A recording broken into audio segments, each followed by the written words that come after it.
90% business fail होण्याचे जे कारण आहेत त्याच्यामध्ये मॅक्सिमम लोक जी मिस्टेक करतात ती एक आहे की आपण फक्त आणि फक्त टेक्निकल नॉलेजवरच फोकस करतो.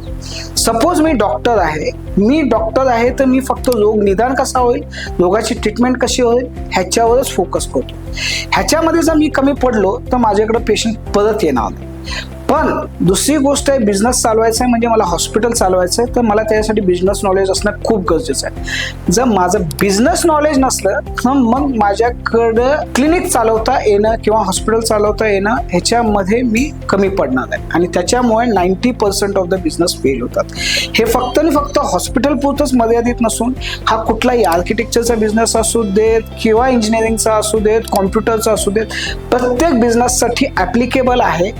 तुमच्या टेक्निकल नॉलेज सोबत तुम्हाला येणारं बिझनेसचं नॉलेज हे अत्यंत इम्पॉर्टंट आहे आणि तुमच्याकडे जर बिझनेसचं नॉलेज नसेल आणि फक्त टेक्निकल नॉलेज असेल तर 90% चान्सेस आहेत की तुमचा बिझनेस फेल होईल. ह्या सर्व गोष्टी जाणून घेण्यासाठी आणि मॅक्सिमम बिझनेसमध्ये कशी ग्रोथ करता येईल आपल्या चॅनलला सबस्क्राईब करा आणि बिझनेस बॉक्समध्ये तुमचं ह्याच्यासाठी स्वागत आहे. अशाच गोष्टी जाणून घ्यायच्या असतील तर कमेंट करा ग्रो.